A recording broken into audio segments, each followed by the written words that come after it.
By the way, before this video starts, I want to say that I can't get my webcam to work. Help me! Help me! Nigga! So we're gonna be without a webcam. So hopefully you guys enjoy this video. Let's get to the intro. Started off first thing, ain't shoot like this. How to see you city, bet they ain't like this. I'm the man, Instagram, take a pic like this. All the way, while I whip it like. Sup, guys? So, we are watching 14 horror stories animated. They are, I'm pretty sure, true, but I'm not 100% sure. So let's get into the video. Let's go. AKA let's go, but whatever. Toyota I was looking for a car to buy for my son for his 18th birthday. I was searching all the typical car websites, Cars.com, eBay Motors. They were all overpriced as expected. Craigslist was the only place to find an actual deal. About a week into my search, I found an 03 Toyota Camry. It had 67,000 miles, no accidents, no damage, and good condition for only $3,500. This seemed like a steal for such a reliable car with such low mileage. The seller lived about 10 miles from me, which was a reasonable drive when looking for a car. I gave him a call to set up a time to come check it out. The man sounded normal on the phone. He assured me that there were absolutely no problems with the car. He introduced himself as Bob. I brought along $3,500 in cash, even though I planned on wiggling down the price as much as possible. I pulled up the dirt road to Bob's property about 15 minutes early. It was a tiny little house with a decent-sized property, only because I was a bit far from the nearest neighbors. The garage was open, so I walked over to see if anybody was inside, but except for an unusual amount of car parts, it was empty. The car was nowhere in sight. The only car on the property was an old pickup truck. Okay, and that is when you turn your ass around and go back to your car and get out of there. But knowing these videos, he probably won't, so let's continue. I went over to the front door to check the house numbers. It was the right address. The doorbell button was missing, so I knocked on the front door. I knocked for exactly 5 minutes before deciding to give the man a call. So I dialed his number and I heard the sound of the cell phone ringing from inside the house. I was extremely confused at this point. Now I knew I had the right house. I didn't understand why, if he was home, why he wasn't answering. I decided I had to take a peek through one of the windows to see if anybody was inside. Good idea. Peering through the glass, I couldn't really see much as it was pretty dark inside the house. I saw a very old-fashioned dining room set, but across those from are that, chairs and a table. I saw somebody standing at the back door of the house, staring outside. I figured that must have been Bob, so I knocked on the window, but he didn't even move. There was no gate or anything to the backyard. It was just a wide-open yard, since this wasn't a rural area. I simply walked around the house. Okay.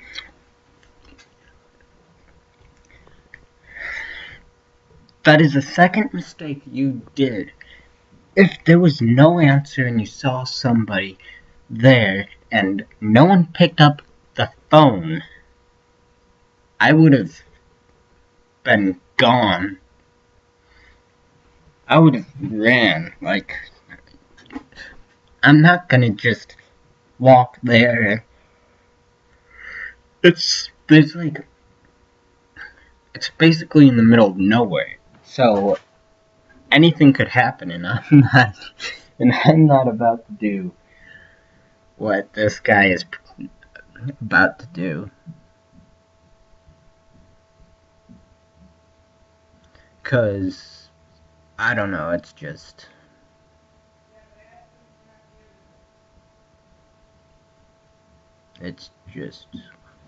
I don't know, let's just continue. To the backyard.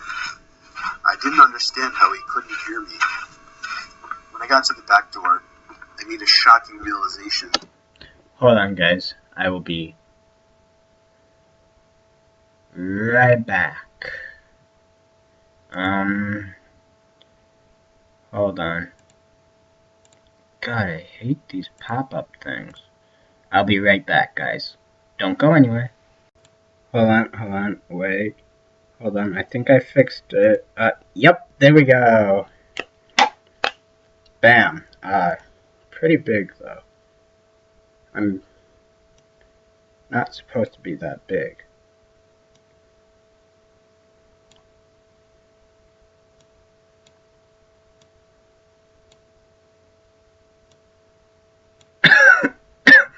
There we go, guys. Alright, let's get back to the video. The figure standing by the door was a taxidermied human being.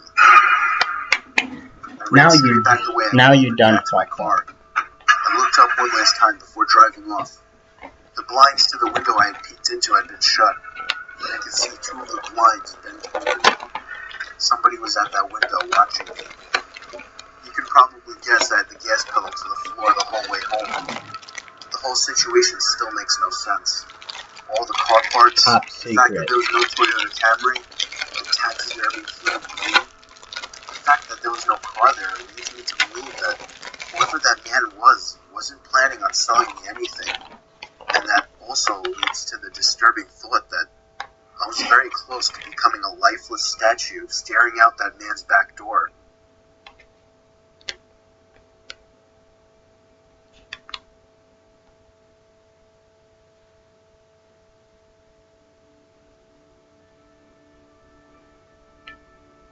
I was on tour trying to find some really deep websites. I was in a chat room where people normally shared links to deeper websites and weird pictures and videos, commonly illegal pornography. Some guy named Vintage XXX posted a link without describing what it was. I clicked on it, and it took me to a black screen where a big video box eventually popped up with a play button. And girls. The video thumbnail was a dark room, only lit by a TV screen. Out of curiosity, I clicked play, and began to hear the sound of TV static in the background as lines of static slowly swam down the video screen. There was no sync bar on this video. Then, I noticed something slowly begin to emerge from behind the wall. It was a figure dressed in all black with some kind of black mask on as well. I started to suspect it was a jump scare video, and I thought I was right when the figure leaped out and ran to the screen in less than a second. It still got me, even though I was expecting it, but then it got strange. The person had their face in front of the screen, slowly moving around as if he could see me and was observing me. Then I heard a crackly, demonic voice say something. It came from the video. It repeated itself, and I could make the phrase out to be, "Ask me something." I was really confused. I tried typing something, but there was nowhere to enter text. Then he said, "No, not the keyboard. Say something." I felt my heart punch the inside of my chest as he said this. I opened my mouth and mumbled the words, "You can hear me?" Yes, he can, you stupid fuck. With, "Yes." I was uncomfortable now. I thought it was a video. I pressed pause, but it didn't do anything. He said, "Don't try to leave. I want to talk." I tried moving the mouse to the exit button, but the mouse was frozen. In fact, none of the keys were responding on my keyboard. There was a long moment of silence before my webcam began flashing as if it were on, and my face popped up on the screen.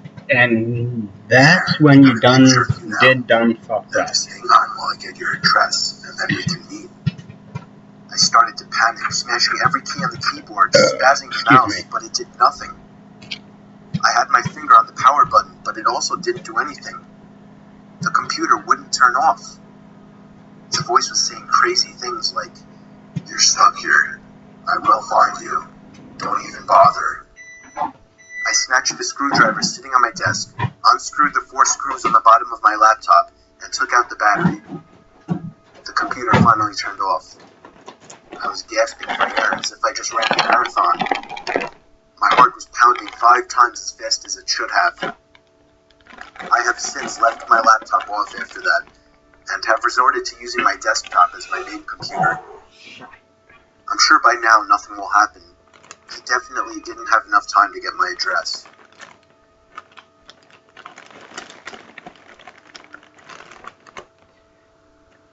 It was very common for me to be home alone at night, as I only lived with my dad, and shifts would constantly shift from days to nights. This happened around the time my dad was doing night shifts. I would stay up really late on these nights watching movies.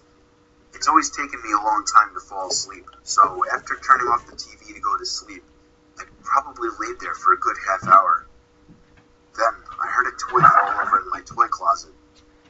It was nothing too suspicious, but it still creeped me out. Ooh, But yum. then the doorknobs in my closet started to wiggle, until finally Smells unlocking good. the door.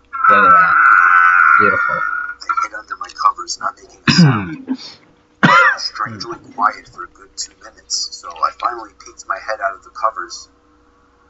There was a figure standing next to my bed, looking down at me. I screamed at the top of my lungs and began hugging the wall behind me.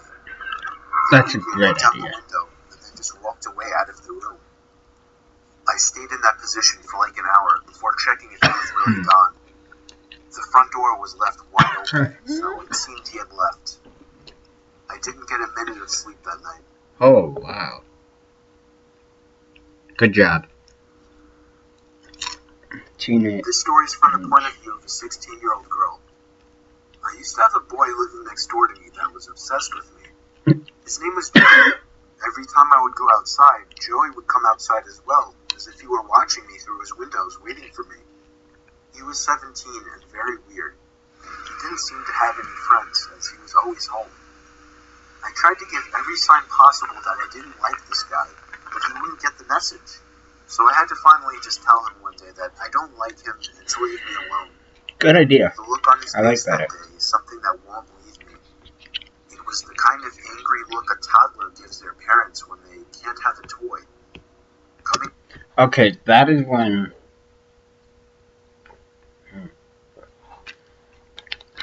That is when you run inside, lock all your doors, all your windows,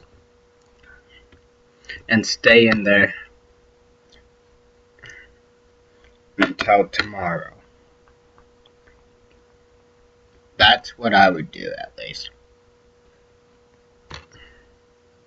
But, you know, people have their own ways of doing stuff. Let's continue. from a 17-year-old, that's much more disturbing. One night, my parents left me to watch the house. I was working on a school project when I felt my bed shift a little bit. I looked under my bed. I screamed as I saw Joey laying under my bed. I ran away while he tried to crawl out from under my bed. I ran to his house and rang the bell at least 10 times, telling his parents about it when they opened the door. Joey never came out of my house, so I called the police. His parents begged me not to, but I ignored them. The police found him still in my room and arrested him. Apparently, he admitted this wasn't the first time he had hid under my bed. They also found pictures of me scattered across his room. The most disturbing one was of me sleeping, and it was taken from inside my room. Oh, that's not creepy at all.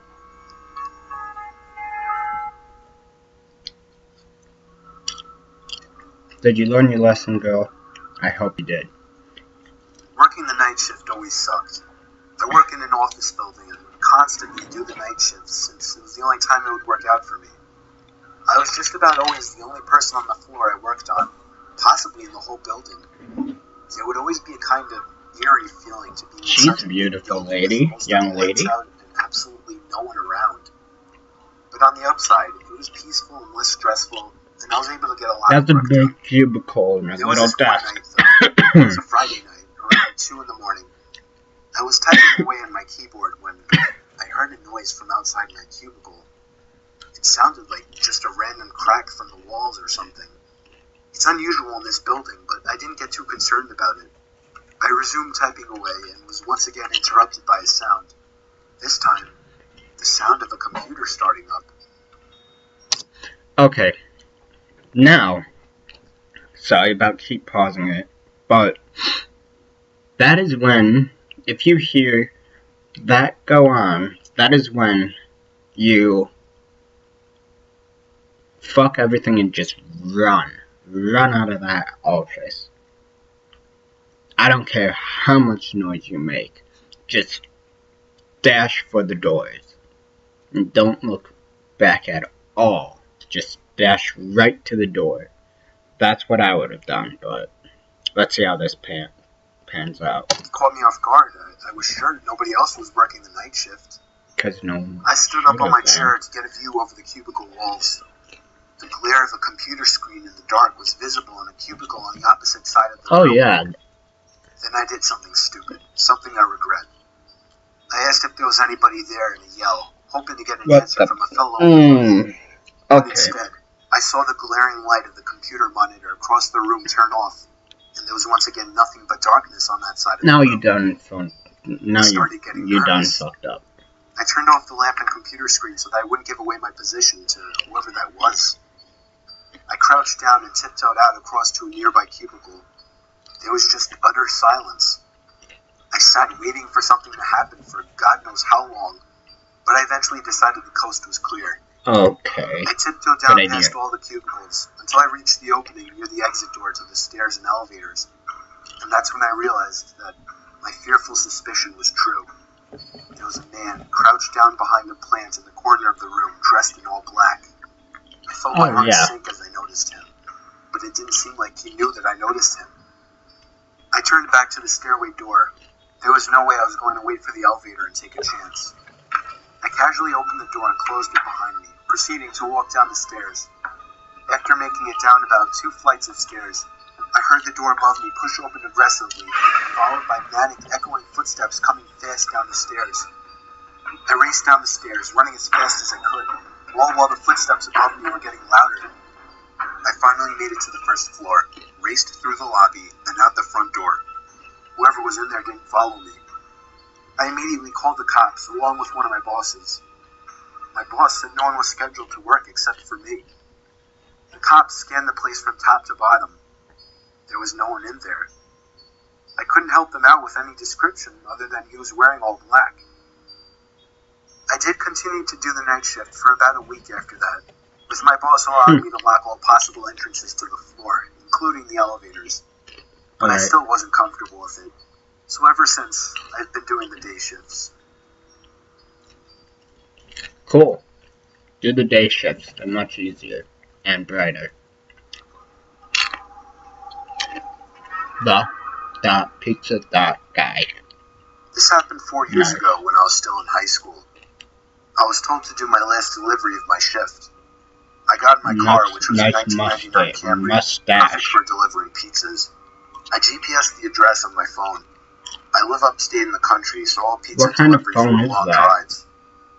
I remember the sun was starting to set, so it was probably around 7 o'clock. I'd say after a good 15 minutes of driving through the foresty dirt roads, my GPS said I had arrived. It was an old little cottage-like house made almost entirely of wood. It was sitting all by itself in the middle of absolutely nothing but forest. The lawn was completely unkept, as the grass was almost at knee height. I was used to this kind of thing, so I didn't think much of it.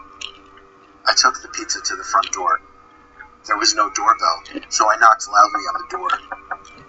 Within 10 seconds, I heard the sound of footsteps hitting wood on the inside of the house. The footsteps made it to the door and stopped.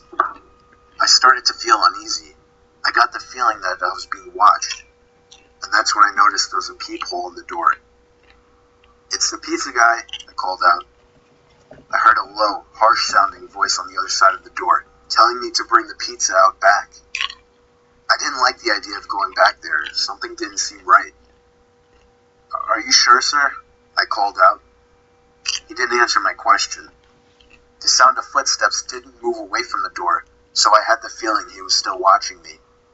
I almost found myself walking back to my car, but I decided I didn't want any trouble with my boss. Okay. The last time I brought a pizza back, he gave me attitude, so I reluctantly walked through the uncut grass and around the small house to the back. I remember there was a shed and a little patio back there.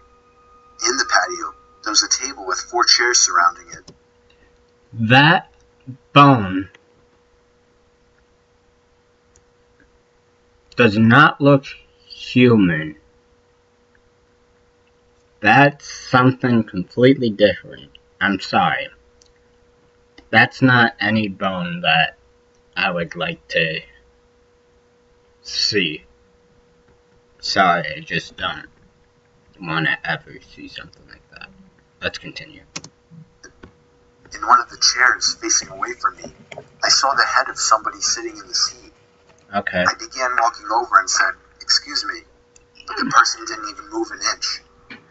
"Excuse me," I said again louder. Then from behind me, I heard, "Psst, over here." I turned around to see a man poking his head out from the corner of the house, looking at me with a crazed smile. Hey. "Come over here. I want to show you something." I freaked out, turned around, and ran around the house in the opposite direction, back to my car, for some reason still holding the pizza. Who on earth? I got in my car, started it, and got away from there. On my way back to the pizzeria, I pulled over to the side of the road and called the police. Eventually, I was informed that there was no sign of anybody having been in that house for a long time. I quit my delivery job a few days after that. I have no idea what would have happened to me had I gone up to that man, but to this day, I still wish I had just turned my head to see who or what was sitting in that patio chair.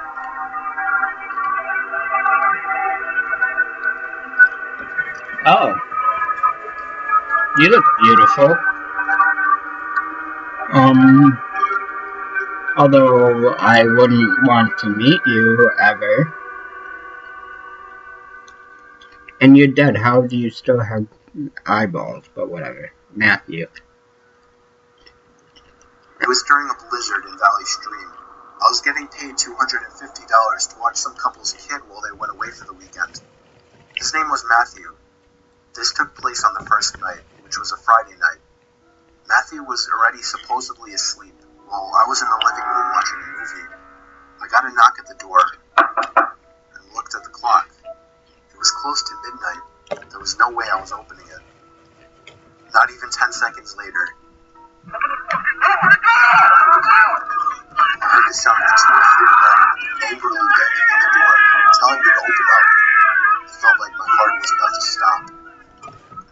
I took a peek through the blinds, and there was somebody standing right on the other side of the window.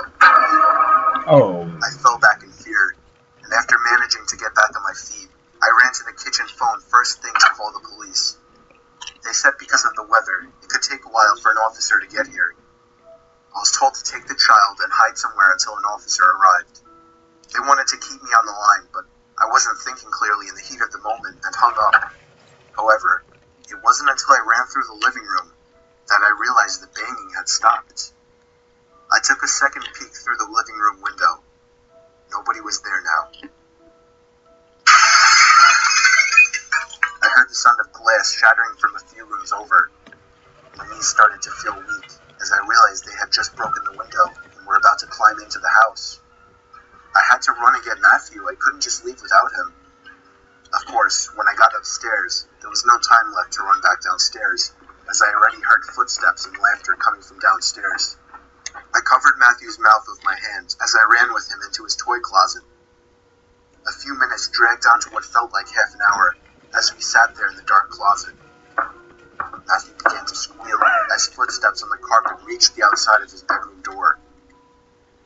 There was more than one person. They came inside. There weren't many places to hide in this room. I was actually reflecting on my whole life, so sure I was gonna die. We heard the sound of a police siren outside, even from in the closet, and then I heard one of the men in the room mutter, "Oh shit." I opened the door back up as I heard at least 3 pairs of footsteps hurriedly rushing down the stairs. They didn't get far, as the police later found their footprints in the backyard, leading to our shed. There were 5 men in total, and they were all arrested. Oh god.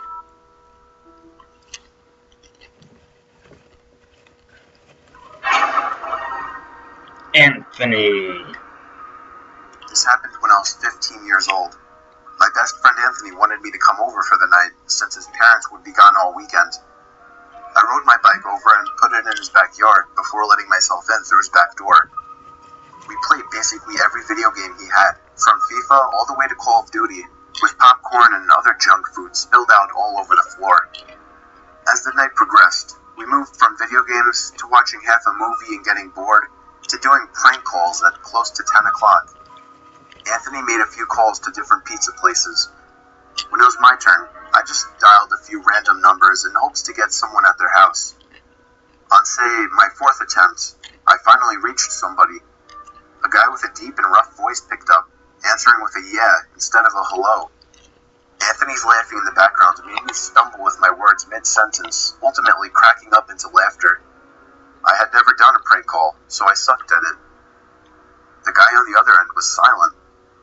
I regained a straight face and tried to continue with the call. It went something like this.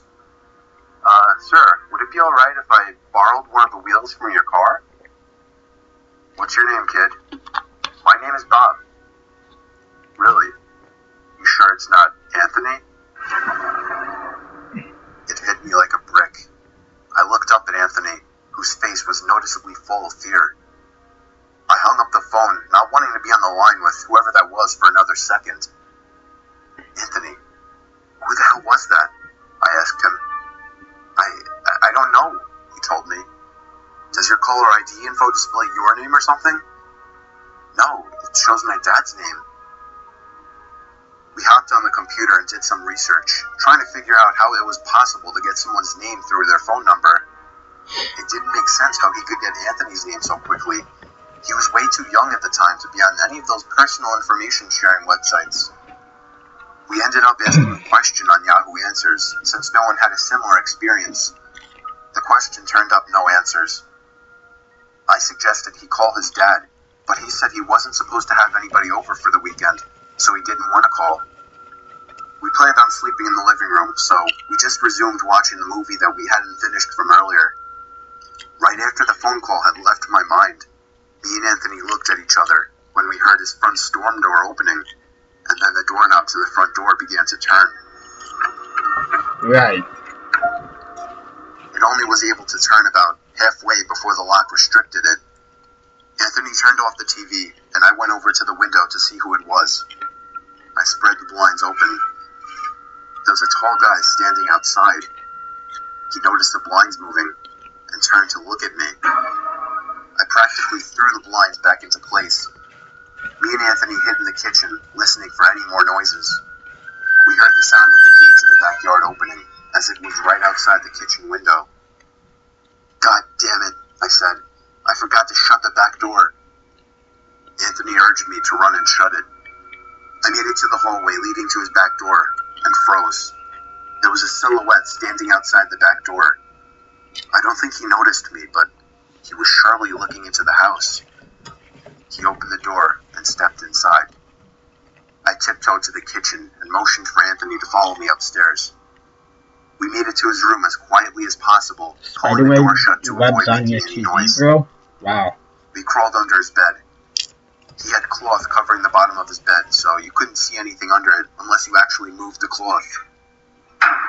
The doors downstairs all opened, each one getting closer to the stairs. Thumps finally began up the stairs, and he was right outside the door now. The door to the room opened. I could hear Anthony's breathing. It was too loud. Footsteps moved over to the closet, and then the closet opened. I could hear the coat hangers being slid around as the fabric of the jackets and coats rubbed against each other. Footsteps moved over to the bed and stopped. I felt like my heart was about to explode out of my chest. Anthony's breathing was too loud. I had to cover his mouth with my hand. Nothing but silence in the room now. We laid still for so long, I almost thought he wasn't even in the room anymore. I moved my hand away from Anthony's mouth and whispered in his ear, "You think we can make a run for it?" He was about to answer when the most disturbing, memory-haunting scream I'd ever heard filled my ears as Anthony was seemingly dragged out from under the bed. I crawled out and saw him struggling with the man. I desperately looked around for anything to use as a weapon. I settled with the screwdriver sitting on his nightstand. I hurried over to the man and drove the screwdriver into his back. He let go of Anthony as he let out a scream of agony, giving us time to get the hell out of the house. Running onto the road would give away our position too easily. It would take too long to make it to his neighbor's house. We dove for the tree line in the woods and took cover behind a bush, watching the house. The back door opened as the man stepped outside, looking around the backyard. He then looked out to the woods. I felt his eyes pass me as he scanned through the tree line. It seemed that it was too dark for him to see us. Then, he turned his head back in our direction. I ducked behind the bush. "Joe, he's coming." "What?" "Dude, get up, we gotta run." He was right. The man was approaching us fast. How could he have seen us? We ran through the woods with the leaves crunching under us, giving away our position. When Anthony tripped over something, I crouched down with him, hoping we had run far enough. Not even 20 seconds later, oncoming footsteps from the direction we were running from came fast. They slowed down only 2 trees away from us as we lay face down in the leaves.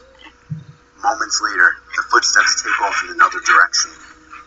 We waited until we could no longer hear them and took off back in the direction of the house. While running, over the sound of leaves crushing and my heavy breathing, I could swear I heard leaves crushing from behind us. We made it back to his backyard, into his house, and this time remembering to shut the back door. We were now able to call the police. Anthony stayed on the line with them, while I patrolled the back windows, making sure nobody was out there. It was so dark, though, I couldn't see anything.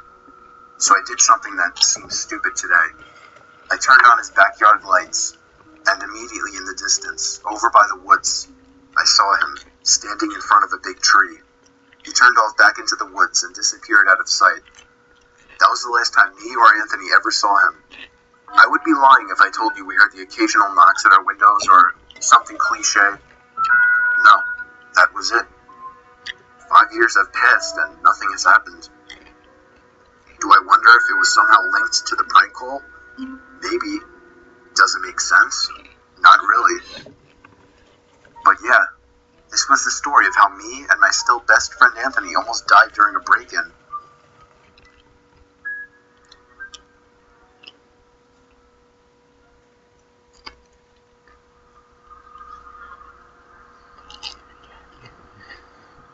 Me and my wife were on our honeymoon in Hawaii. We were on the island of Oahu, sitting on the beach. My wife got up to go to the bathroom, and when she got back, she told me that there was a creepy man watching her walk into the bathroom, and when she tried to walk out, he blocked her path. She only got away because there were 2 other people walking into the bathroom, so he got out of the way. I asked her what the man looked like, and she looked over, but unfortunately, she said he was gone. Our hotel was walking distance from the beach, so we got back quickly, but we made sure to report the man to a police officer we saw walking on the beach, and then we washed up before going out to eat. We ate at a fancy seafood place and did some walking around afterwards. Close to midnight, we finally went back to the room and began to wind down. Then we got a knock at the door. I looked through the peephole of the door and saw a man in a maid uniform standing outside. I opened the door, and he immediately tried to let himself in. I pushed him back a bit, asking him what he wanted. He told me he left something in the room while cleaning earlier and needed to get it out. The only thing, we left the Do Not Disturb sign on the door all day. Then I noticed he was making eye contact with my wife. My wife then screamed, "That's the man." I didn't understand at first, but it was too late for that. The man had already lunged at me, holding my throat with one hand while reaching behind himself with another. He pulled out a knife and started swinging at me, and if it weren't for my wife coming over and smashing his face with the lamp, I would have been as good as dead. The commotion drew out all the inhabitants of the neighboring rooms. One of the women started freaking out and screaming, making the situation worse. We called the police, and so did the hotel. It turned into a huge, horrible scene, but we were just happy to be alive. We were questioned when the police arrived, and some of the other people around us claimed to have witnessed it all. We still don't know what kind of intentions this guy had, but if I had to guess, I would say he wanted to get to my wife. He must have been one very dumb person to think he would get away with something like this in such a public building.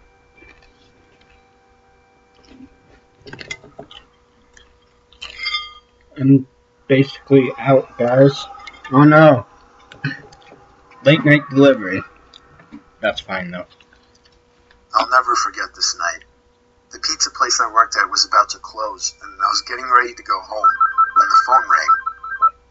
I was working the counter alone that night, so I was taking calls. I picked up the phone. There was complete silence, so I hung up. About a minute later, the phone rings again. Alright, guys. That's basically all. Excuse me. I got for us. Hopefully you guys enjoyed this video, and I will see you guys in the next one. Peace. Peace. Sneak in on the tip, on the sneak tip, you know, man. It's slum shit, you know. What's up, Mambo Rambo? Where that bit with all that ammo? Ride me like a camel, she get dirty in them camos. I'ma take that gamble, lay her flat just like some sandals. Flip her like a channel, then pass her off straight to Lambo. All my